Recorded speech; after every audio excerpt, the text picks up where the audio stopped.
Welcome back, folks. Is oil about to surge? Morrie says yes, and from some very credible sources. German bond rate hits below zero. How will this affect the markets?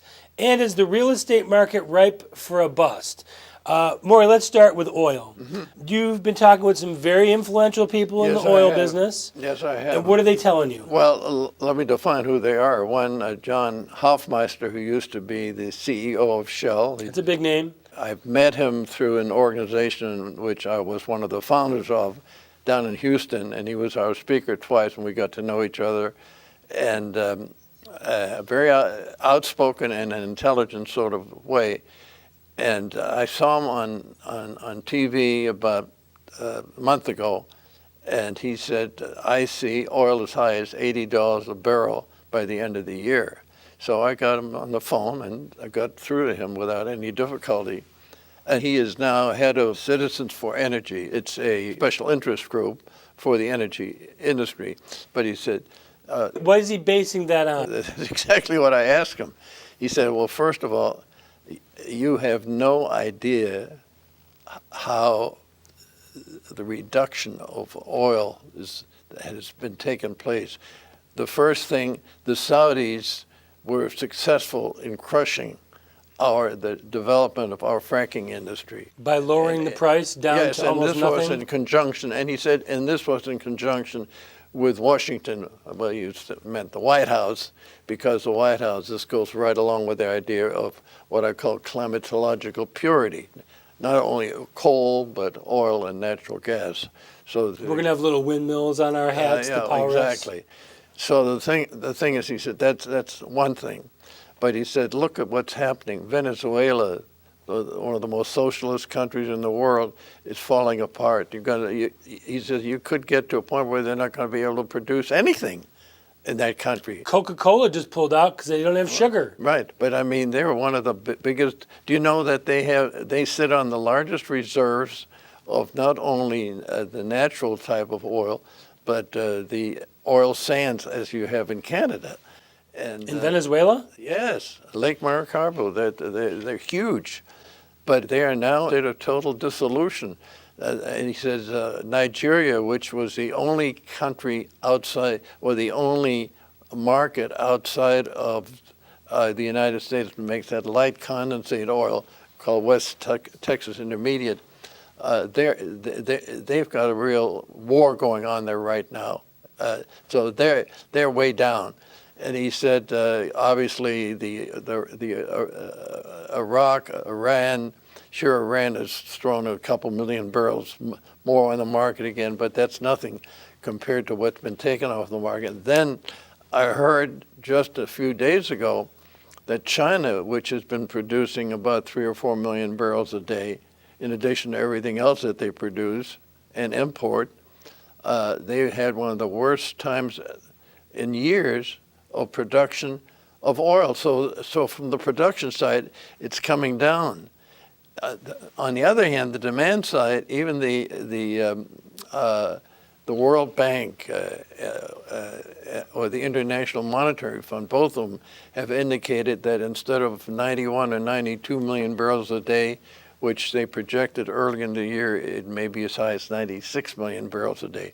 So he says, putting all this together, we're coming, he says, this was just a few days ago, so we're just talking back in still June. He says, you will see by the third quarter, you're going to see this thing really start changing. So then that would bring the fracking industry back into power here, would it not? Not necessarily, because what's happened is the banks have really pulled the plug on most of the independent fracking organizations. Now, I'm not talking about ExxonMobil, who does it on the side, or Chesapeake. Shell, or ConocoPhillips, or any of the. But the bulk of this fracking has been done by individual with small business operations, and in fact, there's 2 master limited partnerships who got into that have gone bankrupt, and there may be more. So. I don't see fracking coming back anytime soon. I think it'll still be there, but I don't see it suddenly coming back. So what if oil gets to $100, $110 a barrel? Then is there an appetite for that again? Oh, well, yeah. The reason it got to it in the first place was a high price. It's been around for 30, 40, 50 years. Yes. And the Bakken Belt in North and South Dakota, why did that suddenly come to life? They always had it there, but they needed a high price from a cost standpoint in order to make it happen. Drilling rigs are down two-thirds of what they were a year ago. So those things don't happen on a dime. And I've spoken to a couple of bankers who really don't understand energy. I said, well, natural gas is going like gangbusters. We're the largest producer of natural gas in the world right now. And it's a fantastic market because our prices are very low compared to Russia, which is piping it in through the pipelines that they developed when they controlled most of Eastern Europe. And England is paying, we're right now as we speak, it's about $2.50 for a million British thermal unit, BTUs. That's a measuring stick. Well, in England, they're paying $8. In Japan, they're paying $10. So we're way, way under right now. Problem is we have to build ports. We have to build the capability of evolution from gas to solids. And the chemical industry is actually bringing elements back from overseas back to the United States because natural gas is a major part of the basic fossil fuel that they use. So if oil gets to 80, you don't think that affects fracking. But if it gets to 100, then you start to see investments go back into the small business frackers here in this country. We haven't gone out of it. I would say we're down about half of what we were. Let me put it more in specific terms as far as barrels of oil.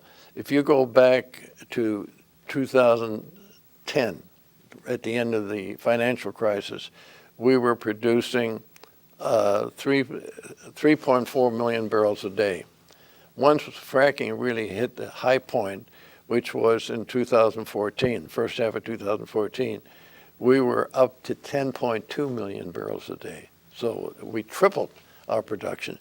I think right now. And what do we use, about 20 million barrels a day? Yeah, you hit it right on the head. That's exactly what we. And that hasn't fluctuated higher or lower in quite a while, has it? No, it's crept up because people have been driving more.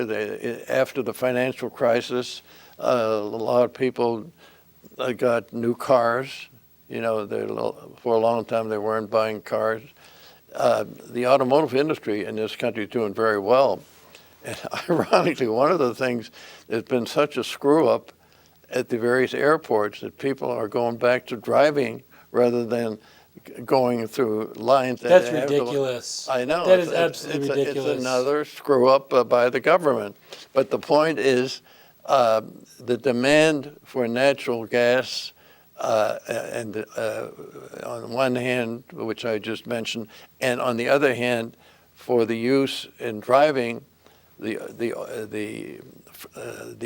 oil, the gasoline that we use, which comes from fracking, that is definitely on the up, the demand for it. Do you think that we are setting ourselves up for another housing bubble? They're starting to make mortgages very, very, very easy for people to get. It's getting easier and easier. You're bringing up an excellent point, but there's a huge amount of foreign money coming into this country to buy houses. It's not the same way. It's not like before the financial crisis. It was a matter of getting people to buy houses that they had no business buying because they couldn't handle the mortgages. Well, they couldn't handle the mortgages when they readjusted. They could handle the mortgage originally because it was interest only, or because it was so little, but when those 3 year, 5 years adjusted, that's when they ran into trouble. Well, yeah, also Fannie Mae and Freddie Mac was there that came during the 90s when Clinton was in power. You know, he wanted to show housing off to be a big industry, and it became a big industry. I remember George W. Bush and one of his State of the Unions touting how home ownership was at a record under his leadership. Oh yeah, it was. They couldn't hang on to him. We went up as high as 1,600,000. I think we may be hitting close to 1 million houses. But I'm telling you, there's a tremendous amount of interest from overseas in American houses, especially in big metropolitan areas. And of all countries, China is very interested in American home. Right out here, I know a couple developers that said they're doing this with Chinese money.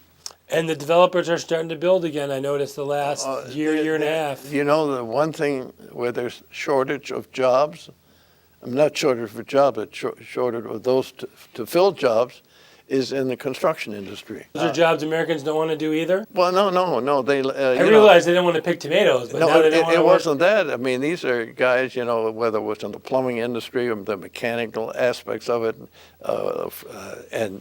Well, you know, one of the shames, one of the heartbreaks in this country is that we've completely gone away from teaching kids woodworking, auto shop, metal shop. When I was a kid, you could go and learn a trade in high school.